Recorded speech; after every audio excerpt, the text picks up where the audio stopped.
Olá, literapistas! Hoje temos aqui uma conversa com o autor. Estamos com a Vanessa Passos. Vamos falar sobre o livro dela, A Filha Primitiva. Mas antes eu vou apresentar as minhas colegas. Tenho aqui comigo ao meu lado a Flávia Castro. Olá! Raquel Laranjeira Paz. Oi! E eu sou a Flávia Mâncio.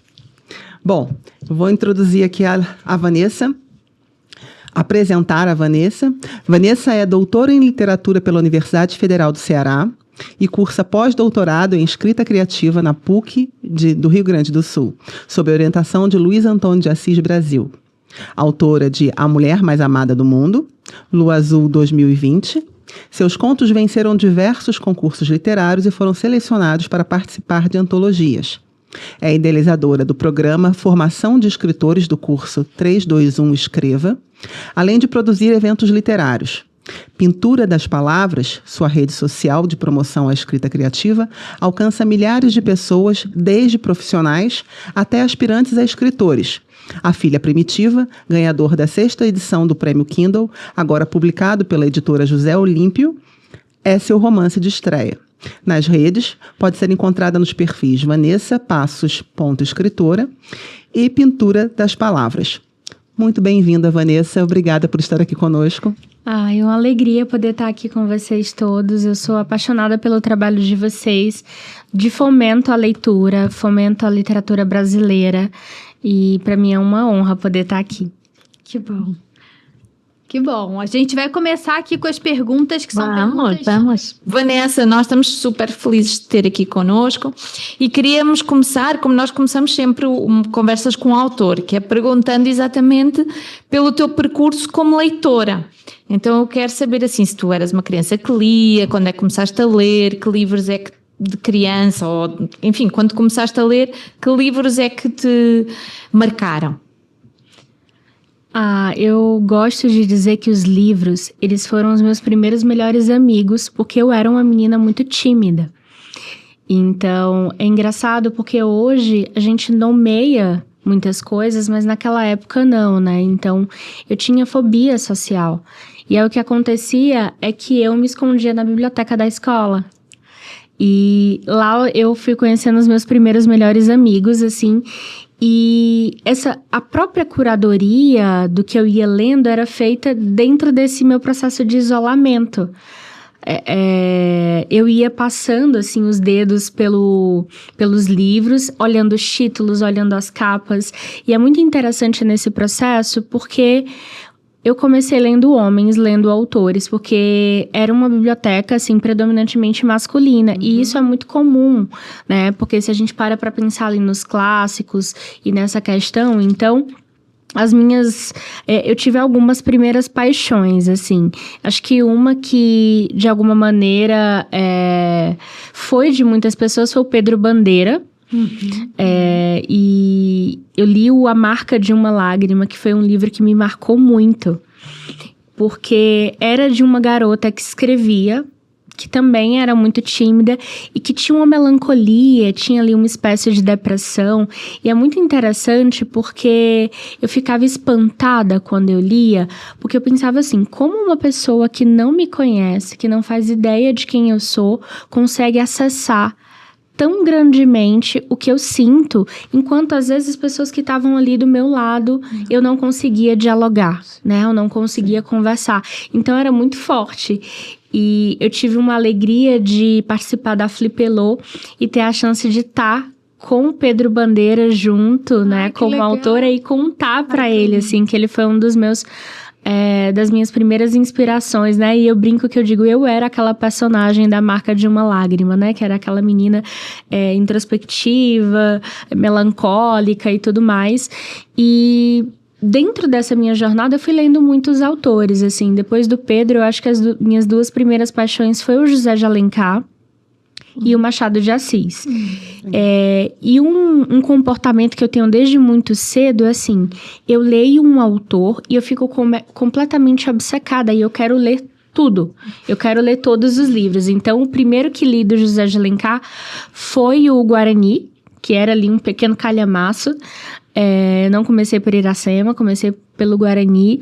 E eu tinha uma fascinação pelas personagens, né? Então, assim, eu lembro que eu me apaixonei pela Isabel, que era uma personagem do livro, e talvez foi a primeira vez que eu também fui percebendo de maneira física uma personagem que eu me identificava, porque ela era mulata, ela não era branca, ela tinha um corpo mais volumoso, então eu fui entrando ali, entendendo um pouco mais, e aí também li tudo do Machado, comecei pelo Senhora, e depois fui lendo, né, tudo deles. Mas o meu grande espanto foi quando eu li a minha primeira autora.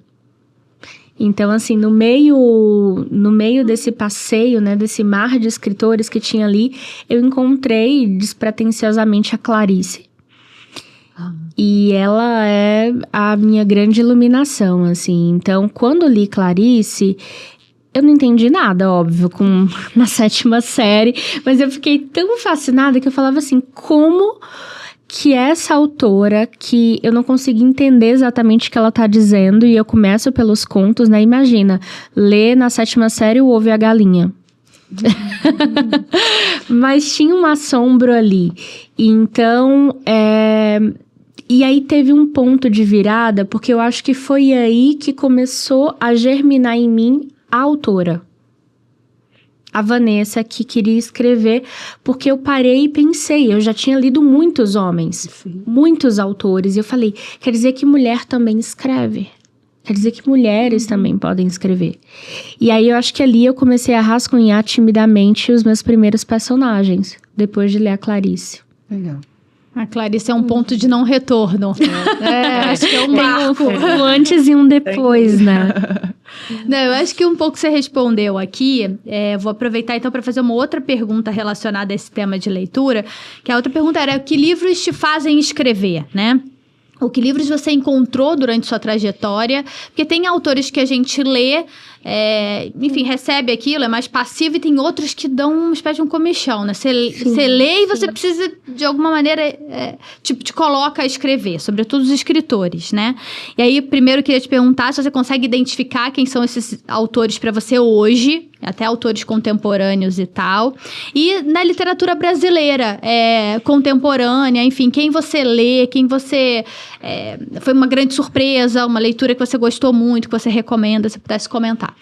Sim, as duas grandes autoras, eu sei que a gente vai hoje conversar um pouco sobre A Filha, que é a minha estreia no romance, mas eu começo na literatura com narrativas curtas, com os contos. Então, assim, eu fiquei ali numa relação muito forte naquele meu início com a Clarice e com a Lígia Fagundes Telles, que eu descobri um pouco depois. E eu comecei pelos contos delas. Isso é interessante, porque, por exemplo, os autores, eu comecei pelos romances, né? Machado, José de Alencar, mas as autoras eu comecei pelos contos. Então, eu começo a escrever com narrativas curtas, né? Então, assim, li muito da atmosfera delas duas, e aquilo foi muito significativo para mim, de algum modo, porque até então, eu acho que foram algumas descobertas. A primeira foi que mulheres escreviam. A segunda foi que existiam autores vivos, autoras vivas para mim. Então, isso foi algo muito impressionante, porque até então eu lia autores mortos, né? E eu achava que aquilo estava muito distante de mim. Eu não via ainda a escrita como uma profissão, ou como algo possível nesse sentido. Eu só sabia que tudo que eu mais amava na vida era ler e escrever. E que eu precisava fazer algo dentro do meu ofício que tivesse ligado a isso. É por isso que eu fui para letras, né? E aí, segui nessa jornada. E aí, tô tentando lembrar aqui quem talvez foi a minha primeira autora viva que li, assim, né? Eu não tenho essa memória tão clara, mas, assim, uma autora que eu sou completamente apaixonada e que depois nos tornamos amigas e que escreveu A Orelha A Filha Primitiva, é a Giovanna Madalosso, né? A Gi, eu digo que ler o que ela escreve é realista, mas ao mesmo tempo acessa assim, o humano numa profundidade. Eu que também sou professora de escrita, eu digo que é uma aula de criação de personagem. Não tem como você olhar ali para aqueles personagens que ela cria e você não conseguir quase que visualizá-los, sabe? Eu tô, inclusive, lendo Batida Só agora. Eu ainda não finalizei, mas... E olha que interessante, a Giovanna, assim como ela começa com um conto, né, que é o Teta Racional, e aí depois ela parte para os romances. Então isso também é um ponto de encontro, e eu digo para ela que, assim, nossa, ela trabalha o humor na literatura de uma maneira genial. E ainda, o humor ainda é algo pouco explorado na literatura. Eu sinto isso como leitora e como escritora, sabe? Eu mesma sou extremamente dramática, então eu tenho um desafio enorme. Eu digo pra ela, olha, Gi, é difícil, assim, eu sinto que é algo que ainda não veio pra minha folha, sabe? Não veio pra minha palavra essa questão do humor, e que é algo que ela, inclusive no livro mais recente... Eu acho que ela consegue levar isso para dimensões ainda maiores do que ela trabalhou no Tudo Pode Ser Roubado, né? E no Sweet Tóquio. Legal. Muito legal. Muito bom. A gente agora vai entrar no livro, né, Flá? E aí eu acho que é sempre bom lembrar, a gente vai falar sobre A Filha Primitiva, da Vanessa Passos. Como a gente vai conversar sobre o livro, a nossa sugestão é, quem se incomoda com spoiler... Pausa o vídeo, vai ler o livro e volta para conversar com a gente. Porque a gente entra em questões, né? Fala sobre os desfechos, sobre os personagens, dá alguns detalhes. Pois é. Bom, então entrando agora no livro, a primeira pergunta é que a gente percebeu que a bebê da história, né? Ela tem mãe, tem avó, mas ela não tem nome. E eu vou ler um trechinho aqui do seu livro. O nome pode dizer muito de quem é a pessoa, pelo menos na literatura, mas na vida real, o nome diz muito mais sobre quem o escolhe. Então, a gente viu que as mulheres da história, todas elas não têm nome. As ausências, né, de memória e da mãe e dessa avó foram passadas adiante, uma vez que essa bebê também não recebe. Então, seria a ausência do nome dessa filha, desse bebê, que a protagonista continuaria o seu legado? Seria na ausência do nome dessa bebê que ela continuaria o seu legado? Ou seja, uma família sem passado? Uau, assim, é bonito te ouvir sobre isso, até porque esse questionamento, de algum modo, é algo que a personagem também traz, né? Tem um momento e ela tá sempre meio que nessa borda entre vida e entre o que ela escreve. Tem um momento em que ela fala que dar vida, colocar um nome no personagem é dar vida. E aí quando ela menciona que ela não chama a menina pelo nome, ela diz talvez ela não vingue, né? Mas ao mesmo tempo, essas personagens, elas são centrais no livro. Ainda que exista uma ausência, uma grande ausência, né? E essa grande ausência, ela vem também desse silenciamento que está presente numa sociedade que comumente apaga as mulheres. Abafa suas vozes. Então, isso é algo muito forte e é uma ausência que se perpetua, de algum modo, nessa geração de mulheres. Porque daí veio a grande obsessão do livro, sabe? Assim, de entender que muitas vezes esses traumas, essas lacunas, essas ausências, elas vão se perpetuando. Elas vão seguindo ali por um fio, sabe? Então, eu penso que essa menina é uma grande incógnita. Tanto é que a gente não tem o final fechado para o livro, ele é um final aberto. E a gente ainda não sabe o que essa menina vai ser.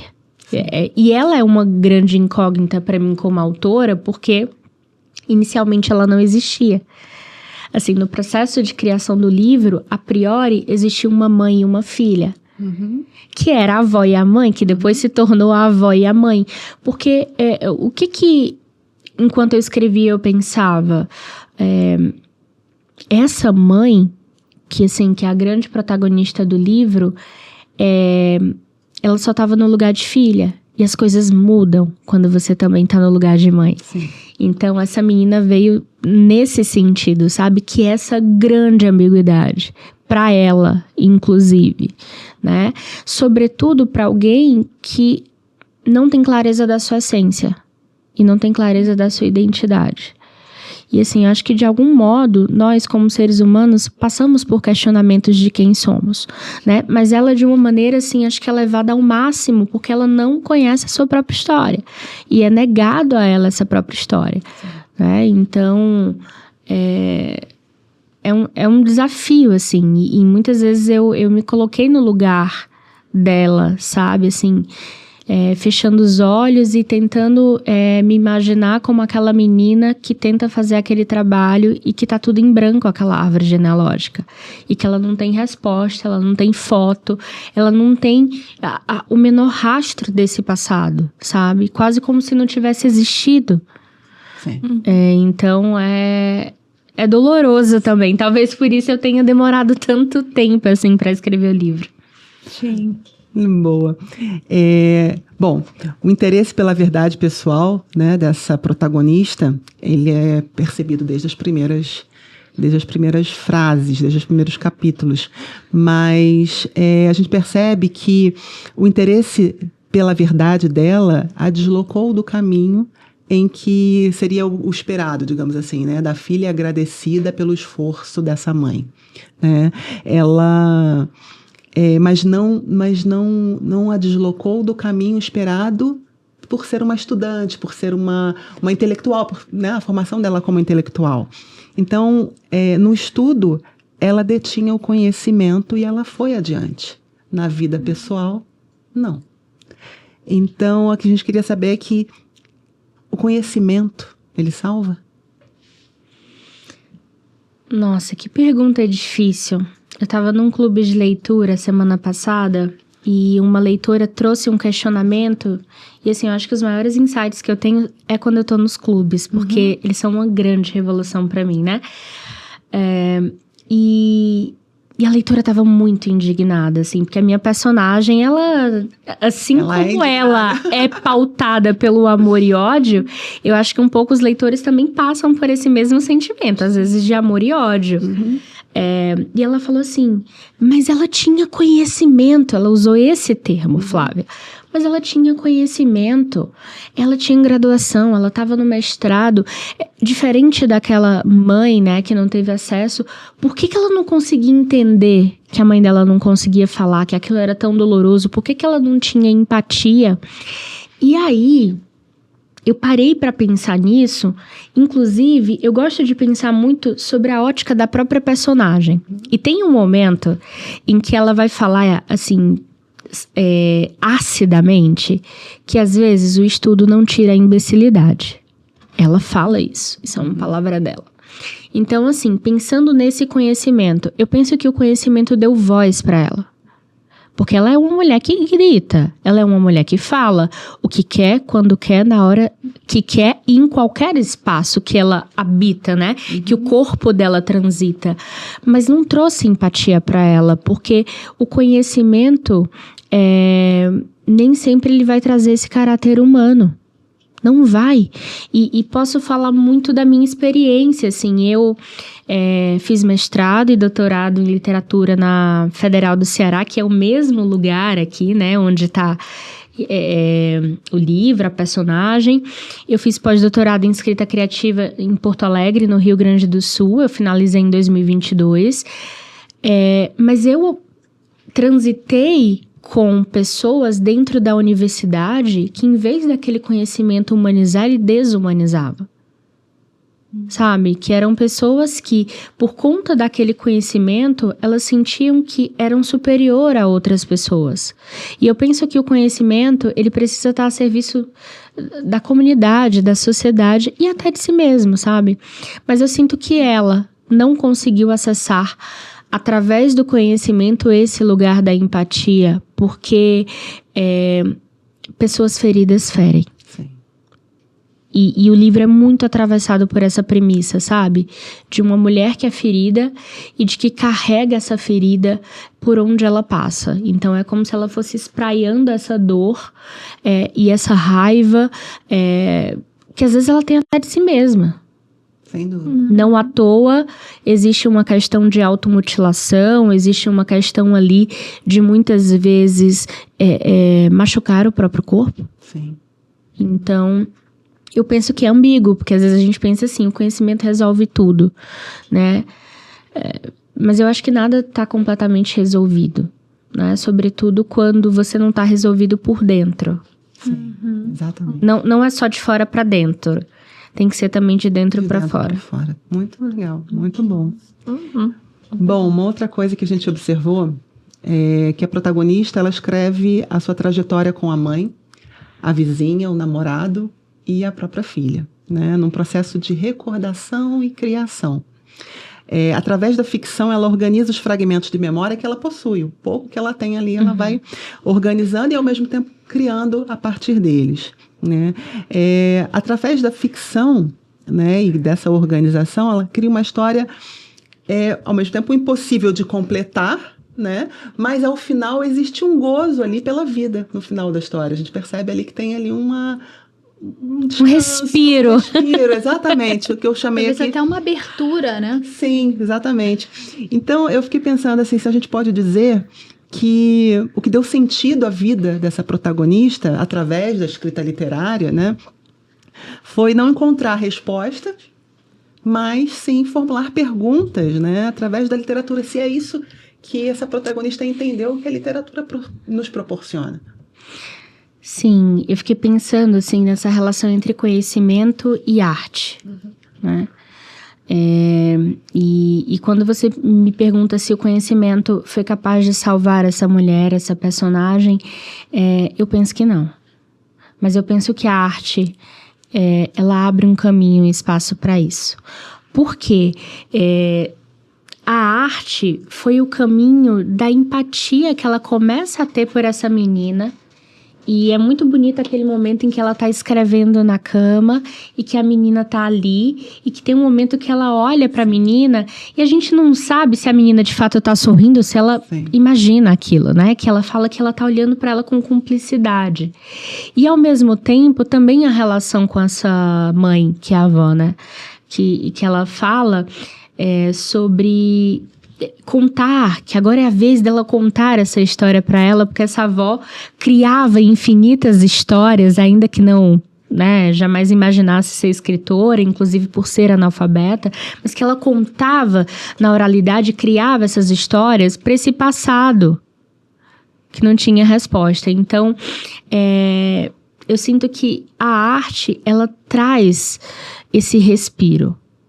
Porque é um livro que é muito doloroso, assim, os meus leitores, se a gente for olhar ali as avaliações na Amazon hoje, que são muitas, hoje a gente alcançou mais de 5.000 avaliações, eu escuto muito que o livro é um soco no estômago, né? Então eu sinto que que a arte traz esses respiros, né? Inclusive quando ela vai fazer a grande metáfora do parto, com o parir palavras. Né, sobre ser doloroso, mas ao mesmo tempo sobre ser essencial, né? E essencial para ela, sabe? Aquilo é essencial para ela, assim. Muito curioso, é para ela, mas é também alguma coisa que ela dá ao mundo, né? Entendeu? É isso. O parto é isso de alguma maneira também. É dela, mas no momento em que você pare, aquela coisa é do mundo também. Aquela coisa está no mundo também, não só dentro de você, né? Não, e é curioso, essa parte aqui também era... A minha pergunta era sobre isso até, porque esse capítulo, né, aqui o 18, ela diz assim: a mão dolorida, o calo latejando, respirei fundo, botei mais força e encerrei o parto do dia. 7 páginas manuscritas. A menina me olhava escrever. Sorriu, mexeu os bracinhos em cima da cama e eu soube, ali, que talvez tivéssemos algo em comum. Ela também aprovava aquele parto. É muito bonito, não é? Esta forma como esta personagem se começa a vincular à filha, através deste olhar da filha para ela quando ela escreve, né? Então, ela consegue fazer esse... É uma ideia que eu até queria saber como é que chegaste nessa ideia, porque de facto é como muito... Era talvez a única maneira em que esta personagem se podia vincular pela filha, não é?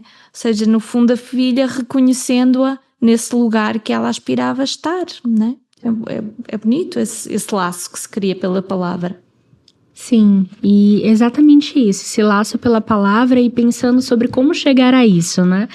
Eu gosto de falar porque eu tenho toda essa trajetória de dedicação à escrita há muitos anos e de estudo da escrita. E assim, é interessante, talvez contraditório, mas talvez para escrever a gente precise desaprender também. Né? Então, assim, por exemplo, quando eu fui escrever A Filha Primitiva, eu tive que esquecer que eu era doutora em literatura. Eu tive que escrever as regras da BNT. O tanto que eu já tinha escrito a escrita acadêmica, que é completamente diferente, porque a minha literatura, ela é completamente imersa na oralidade. Uhum. Então, eu precisei me desapegar daquilo, eu precisei desapegar que eu era mãe. Porque eu e minha filha, a gente tem uma brincadeira muito grande que ela diz assim: mamãe, os leitores pensam que você é uma mãe muito cruel. Ela não leu, mas ela escuta, assim, ela me vê falando sobre literatura, e aí ela agora que tá na adolescência, né? E ela diz assim, mas ninguém sabe que você é tão grudenta. Então, assim, é preciso se desvincular um pouco do que a gente é para poder parir e escrever. E aí, o que acontece? Durante muito tempo, eu afirmei que era uma autora que planejava e, de fato, fui e sou de algum modo. Mas eu fui percebendo que existem coisas que a gente não consegue controlar, por mais que a gente deseje. É que nem estar no mundo.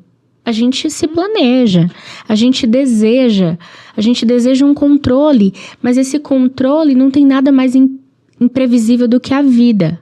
E a literatura não é diferente. Então, assim, quando eu fui começar o A Filha, que é o meu primeiro romance, eu fiz uma espécie de mapeamento de tudo que eu já tinha escrito até então. Nos contos, nos meus rascunhos, nos meus esboços. E eu percebi algumas semelhanças. Eu percebi que as minhas personagens, elas queriam ser artistas. Elas queriam escrever, elas queriam contar histórias. E aí, naquele momento, ingenuamente, eu pensei assim, não, mas tá repetido demais, tá bom. Sabe, você diz assim, tá bom. Aí eu falei assim, nesse livro ninguém vai escrever. Meu Deus, pra quê, né? Aquela coisa que você diz assim pra poder voltar na sua cara e dar em você. Então eu cheguei a verbalizar isso. Eu falei, ninguém vai escrever nesse livro, tá bom, já tem muito texto sobre isso. E a grande busca da personagem era saber quem era o pai, a priori. E aí eu começo a escrever. Na página 20, ela tava escrevendo. Ela tava escrevendo, Durou, né? 20 páginas. Durou 20 páginas, você percebeu. Eu tentei, eu me esforcei. E aí foi muito engraçado que eu ainda tenho um e-mail que eu mandei pra Giovana. A Giovana foi uma das minhas primeiras leitoras, né? Quando o livro ainda nem tava pronto. E aí eu falei, Gi, não sei. Será que essa busca dupla pelo pai e pela escrita funciona narrativamente? Será que isso não tá forçado? Isso conversando como uma amiga mesmo. Mas eu senti que isso tem a ver com a minha literatura. E assim, vocês sabem que, né, como estudiosas da leitura, da literatura, e com esse trabalho lindo que vocês fazem, vocês sabem que os leitores estão sempre procurando o autor na obra. Isso não é uma coisa incomum. E talvez seja o que mais tem de mim. Talvez seja o que mais tem da Vanessa. Eu não consigo tirar a arte e a escrita da minha vida. E a minha vida é escrever. Então tá ali, eu não consigo arrancar disso. Então talvez o que mais tenha meu nesse livro é isso, essa obsessão completa. E aí chega nesse momento mais catártico, né? Que ela tava ali escrevendo, que ela estava falando sobre maternidade, porque eu também achava que estava escrevendo um livro sobre maternidade, e de algum modo mas ele também é um livro sobre violência, e a violência no corpo, e tanto é que ela vai falar, dói parir palavras, mas dói mais ainda viver com elas dentro. Ela tá falando de dor, ela tá falando de corpo, né? Então veio desse lugar, assim, de entender que é impossível, por mais que se almeje, por mais conhecimento que se tenha, controlar tudo, né? E é preciso uma humildade para poder reconhecer isso também, dentro desse processo. Não. Ótimo, eu vou até pegar aqui o embalo do que você está falando, porque essa questão da mulher e das violências sofridas pelo corpo, na alma também, mas eu acho que especialmente o corpo, né? A gente sente essas violências no corpo de todas as mulheres, né? De alguma forma, todas as que passam, embora sem nome, todas assaltadas nesse sentido, violadas no corpo, cada uma com a sua história. Eu quero ler um trecho aqui para eu fazer a pergunta que eu queria, que é da página 145 para quem está com a edição brasileira da José Olímpio, tá? Foi quando tirei o olho das bananas e afastei o pensamento de Otton que vi aquelas mãos segurando a menina. Ela, do lado, ingênua demais para enxergar o diabo na frente. Era o Zé em carne e osso, nada da mulher. Era ele mesmo tocando as perninhas roliças da menina, babando feito bicho-papão. Fingia brincar com ela, para acostumá-la com a mão quente, gerar confiança. Mesmo a avó por perto, espreitando e provando o gosto para, no futuro, tocar seu corpo crescido como fez comigo. Arranquei a menina dali, muito mais do que transtornada. Ah, com ela não, ele não ia fazer isso. Se fosse preciso, eu tocava fogo naquela bodega maldita e mostrava com quem ele estava mexendo. Não tinha mais cordão umbilical, a menina não mamava mais.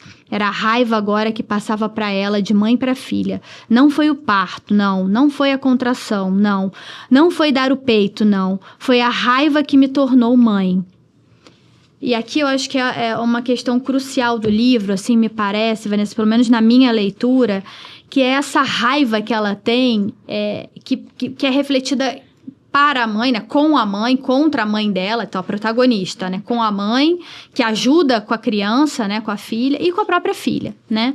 Então, tem uma convivência das três ali que é um tanto marcado por essa raiva que ela sente, enquanto a busca pelo pai, como você mesmo disse, né, quem é o pai, quase como se fosse uma busca por uma origem, como se fosse a esperança da edificação ou da formação, da construção de uma identidade prescindir, ela precisasse dessa imagem do pai, dessa identidade do pai. Mas, ao mesmo tempo, a convivência com aquelas duas mulheres fosse um pouco marcada por essa raiva, né? E eu acho que esse trecho é bastante forte nesse sentido. Eu fiquei com a sensação, conversando com as meninas sobre o livro, de que a raiva vem também da coisa de, putz, eu tive uma filha e é uma filha mulher. E como a minha mãe não me salvou da condição de ser mulher no mundo que eu vivo, talvez eu não consiga salvá-la da condição de ser mulher no mundo. Então, queria que você comentasse um pouco essa coisa da raiva, né? Da raiva como uma expressão de afetos que estão mais profundos do que parecem à superfície. Pensar na raiva é um grande assombro na nossa sociedade, porque eu penso que a nossa sociedade não está preparada para a raiva feminina. Ela não é acolhida, ela é levada para um outro lugar. Um lugar de histeria, um lugar de loucura. E aí já passei um pouco, assim, pelo livro que eu estou trabalhando.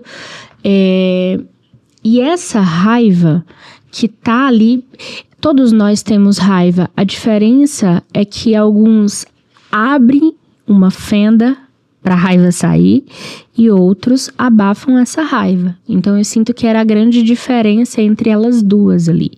Porque a gente tem uma avó que é a personificação do silêncio, de alguma maneira, e tem diversas questões ali. Desde a questão geracional. Isso. Que é fundamental nisso, desde no que cada uma se ampara. Porque a gente tem uma avó que se ampara na fé. Isso. Ela tem uma avó que se ampara naquele lugar de conforto. E, por exemplo, se a gente for estudar os filósofos, alguns filósofos faziam uma separação entre alma e corpo, mente e corpo. Então, assim, era o que ela queria. Porque inconscientemente aquela avó sabia que a dor estava no corpo, que ela foi marcada no corpo. Tanto é que ela tinha uma cicatriz. Então, dentro, mergulhando nessa fé, ela esquecia o corpo completamente. Tanto é que tem um trecho muito bonito que a filha repara, né? Imagina ela dizendo assim, que ela tomava banho sem conseguir olhar o próprio corpo nu. Porque olhar para o corpo era olhar para a dor. Era olhar ali para aquela marcação que ela tinha. Então, mas de alguma maneira a raiva tá ali pairando. Assim, mesmo que em potência, sabe? Mesmo que não esteja ali completamente externa. E aí é muito forte porque o que torna ela mãe é essa mesma raiva. E assim, você fala sobre isso, né? Sobre também a impossibilidade de proteger essa criança. E tem uma cena que talvez foi a cena mais difícil para mim de escrever. Eu precisei dar uma pausa depois de escrever essa cena, que é quando ela ainda tá grávida, ela sente uma pontada ali muito fina na ponta do pé da barriga, e ela esmurra a própria barriga.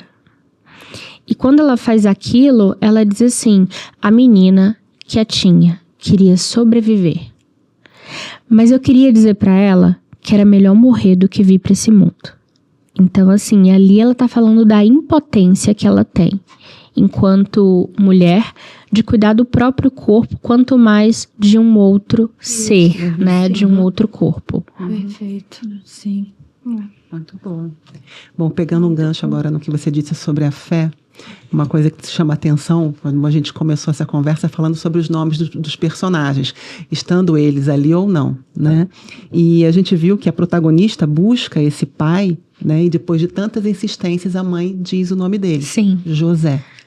E uma outra coisa que a gente observou também é que essa mãe é muito religiosa, né? E a gente sabe que o José, ele pode ser tanto, de fato, o nome desse pai, né? Como pode ser um pai, José, da veia religiosa dessa mãe, né? Então, assim, porque a gente sabe que aquele que não teve ou jamais teve perto a figura paterna, procura muitas vezes essa figura na transcendência, né? E aí a gente queria saber, né, se essa aparente paz dessa mãe, no caso, vamos chamar de avó, né? Essa aparente avó, assim, a paz que ela tem, é porque ela trouxe para a vida dela esse transcendente, que ela mostra Sim. o tempo todo na narrativa, e esse incômodo, essa insatisfação que a gente vê na mãe, é o fato desse lugar ainda estar vazio. É interessante você falar dessa transcendência, e uma das maiores investigações do livro foi a questão, assim, decidir não nomeá-las todas foi um grande desafio, porque mas ao mesmo tempo também era constitutivo para o livro, assim, não tinha como. Foi uma das coisas também que fugiram ao controle, sabe? Foi isso. Eu pretendia nomear meus personagens ao final do livro. Eu gosto de nomear ao fim, porque eu penso que eu já convivi tanto tempo com os personagens que eu consigo trazer um nome que caiba naquele corpo. Mas eu fui me dando conta de que fazia sentido elas não terem nome. E para que eu conseguisse diferenciá-las para o leitor, eu precisei de uma investigação muito profunda na linguagem de cada uma delas, que é completamente diferente, assim, enquanto para a mãe as coisas são coincidência, para a avó são providência, porque tudo ela vê pela ótica divina. E isso é muito intenso. E tem um outro momento que é muito bonito, que a mãe chega em casa e ela escuta, né? Tem ali um grupo religioso e ela escuta eles falando em línguas, né? Que ela não compreende, assim, que isso também é algo dentro desse rito religioso. E aí ela pergunta pra mãe o que é aquilo. E aí a mãe falou que se a mãe entende. E ela disse que não. Ela disse não, mas edifica. Então, ela tá naquele lugar, assim, de entrega. Inclusive, é muito bonito entender como a gente aprende pela escuta, pelo lugar da escuta. Porque uma mulher analfabeta, a palavra edificar não é uma palavra comum, né? Inclusive, é uma palavra pouco usada, assim, no nosso cotidiano. Mas ela repete por escuta. Então, tem esse lugar, que é esse lugar de entrega e de diminuir um pouco o peso, né? O peso daquela vida, o peso daquela alma. Então, ela tá infinitamente nesse lugar. E eu penso muito nessa relação mãe e filha também, a busca pelo pai, a busca pelo José, a busca por essa... talvez seja até mais do que uma origem, porque o que acontece dentro da relação delas duas? É muito comum a gente jogar a raiva em quem tá perto. Sim. Ou em quem nos ama mais. Porque a gente tem uma confiança, o amor nos dá confiança.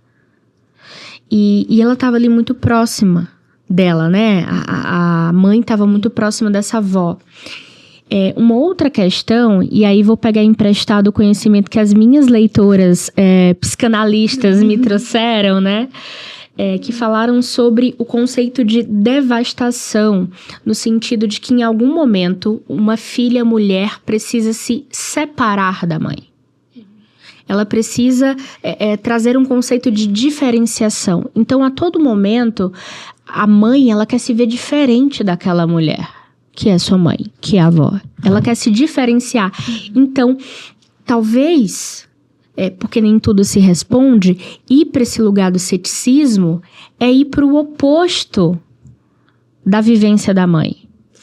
Então, assim, a todo momento eu quero ser diferente dessa mulher, eu sou completamente diferente, e ela busca isso, ela tem certeza sobre isso, ela tem pouca certeza sobre a vida e a sua história, mas nisso ela tem uma certeza, né?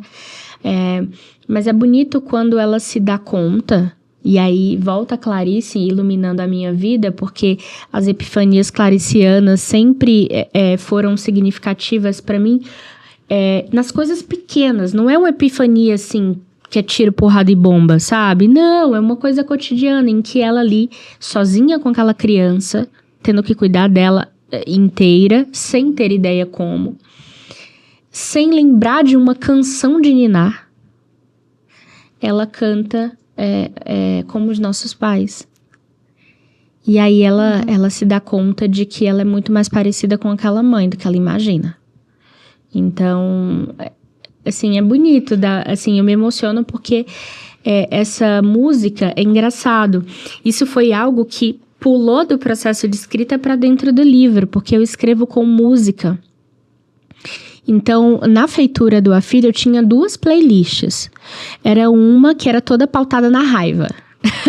Para acessar o sentimento de raiva. Então, tinha ali Elza Soares, né? Mulher do Fim do Mundo, tinha várias outras canções. Tinha uma canção de um grupo só de mulheres, autoral, que se chama Mulamba. Que o nome da música é P.U.T.A. Puta. Que fala muito desse lugar da violência no corpo, e eu descobri por acaso, assim, investigando. Mas depois eu tive uma outra playlist que era desse caminho da empatia, de algum modo, sabe? Que foi quando veio o Como os Nossos Pais. Também interpretado pela Elis, mas que é uma canção do Belchior. Então, eu ouvi em looping essa música. E quando eu tava construindo essa cena em que essa mulher tentava lembrar de uma canção para cantar, para acalmar aquela menina, e quem é mãe já passou por esse momento, é desesperador quando a criança não para de chorar, você não sabe o que fazer. E aí veio essa canção que pulou do meu processo criativo para dentro do livro, porque foi uma catarse para mim também, sabe? De perceber que é exatamente isso, ela passa o livro inteiro tentando ser diferente daquela mãe. E tem uma coisa, né, também assim bem psicanaliticamente, e vamos já passar para as proustianas, né, mas só queria pontuar isso, né, que esse pai, né, da religião, né, para a mãe funcionava, né, mas ela aí é quase como se esse fosse o pai da cultura, não é? Ou seja, como se algo da cultura, do social, também oferecesse um simbólico, não é? E ela pega na música como esse simbólico possível, que ela pode acessar e passar para a filha, o que também é muito especial. Muito bom, Vanessa. Olha, a gente agora vai fazer contigo uma brincadeira que nós temos sempre aqui com os nossos autores. Mas é bem psicanalítico também, tens de ser a primeira coisa que amo. vier na cabeça. Um dos meus desejos, um dos meus desejos ainda é estudar psicanálise, né? Porque eu sou uma nerd incurável. Então, É isso aí, vamos acessar agora. Vamos lá. Conta-nos, qual é que é o teu passatempo favorito? o meu passatempo favorito... Ai, nossa, que difícil. Difícil, assim, porque são muitas coisas, mas ver filmes. Assim, pra mim, o diálogo com a literatura e o cinema tá cada vez mais forte, né? Muito bom. Ai, que legal. Porque escrever eu não vejo como um passatempo, é por isso que eu não falei escrever. Não Escrever é esse ofício diário, assim, quase preciso pra continuar vivendo. Mas ver filmes, então... Ó, a minha é: quais são os seus pintores favoritos? Ai, essa é fácil. A minha literatura, a minha escrita é muito riscada, a minha imaginação pelos pintores. E eu estou fazendo uma paráfrase da Lígia Bojunga, que foi a autora que pesquisei no mestrado e no doutorado. Então, no meu doutorado, eu fiz uma aproximação entre literatura e pintura. Que legal. Dentro dessa pesquisa na obra da Lígia Bojunga. E aí eu me aprofundei em 3 pintores, mas um é o meu favorito, né? Pesquisei o Edvard Munch, a Tomi Otaki, mas o meu favorito é o Marc Chagall. Ele tem um lugar ali muito forte, assim, dentro de mim. E isso é bonito, porque ele tem uma frase... que está inclusive dentro do livro Intramuros, da Lígia Bojunga, que é assim, que ele se entrega à arte como um sacrifício, como se ele fosse a própria oferenda, né? E isso é lindo, porque eu gosto de dizer que, para mim, tudo está a serviço da ficção, até a minha própria vida, né? Se necessário. Então, ele é essa grande fascinação para mim. Que bacana, uma inspiração mesmo. Bom, por último, por quais defeitos você tem mais compaixão? Defeitos seus. Defeitos meus? Nossa, olha, isso é um desafio, tá? Porque é engraçado, o meu terapeuta, e eu comecei a fazer terapia por conta da filha, olha que doido. Quando a filha ganhou vários prêmios, eu entrei no processo de turnê, e comecei a viajar, eu tinha pânico de viajar. E aí foi por isso que eu comecei a fazer terapia, né? E o meu terapeuta, eu sempre falo dele, assim... ele diz que eu tenho uma espécie de altruísmo suicida. Isso é bom pra criar personagem, porque eu tô sempre ali me colocando no lugar do outro, mas eu tenho uma compaixão pequena comigo. Então, isso é um desafio, assim. Ai, nossa, deixa eu ver. Eu tenho vários defeitos. Mas acho que talvez esse seja o lugar né? Acho que já tens compaixão pelo facto de teres pouca compaixão, né? Que é um primeiro passo. Olha que profundo você... Exatamente. Então, é muito nesse lugar, assim, de... Eu me preocupo muito com o outro.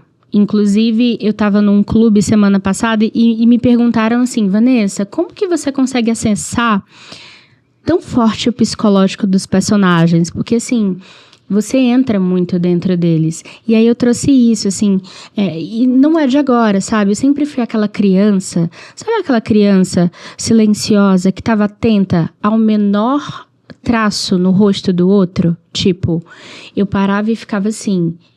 meu pai enrugou a testa, tem alguma coisa errada. Minha mãe tá agitada, tá tensa, o que aconteceu? Então, eu tava sempre ali, atenta, observando o outro, e muito nesse lugar de preocupação do outro, sabe? Então, agora um pouco mais madura, né? Ainda jovem, mas um pouco mais madura, eu tô um pouco nesse exercício de cuidar mais de mim. Então, talvez seja um pouco isso, sabe? De me preocupar um pouco mais com aquilo que é importante para mim, de trazer mais pausa, porque eu também fui uma criança que começa a trabalhar muito cedo, né? Com 10 anos de idade, imagina. Então, assim, quando a minha filha, hoje ela tem 14, quando ela completou 10, que eu olho pra ela, eu percebo o quão violento foi isso, sabe? Esse usurpar dessa infância, dessa adolescência, e que pra mim era normalizado. Porque era a minha história e eu achava que era assim e que era normal. Então, quando eu olho pra minha vida, com a minha filha, que tem uma existência distinta da minha, aquilo me espantou. Aquilo me assustou, né? Então, talvez seja isso, assim, de começar a trazer um pouco mais desse cuidado pra mim, né? Eu acredito que é isso. Muito legal. Ai, obrigada, Vanessa, por teres vindo falar connosco. Eu vou pedir a nossa fotinho, meninas. Temos que ver aí os nossos... Sim, vamos tirar uma foto. Vamos lá. Muito obrigada, Vanessa. Foi ótimo. Muito bom ter você aqui com a gente. Eu que agradeço. Apaixonada pelo trabalho de vocês.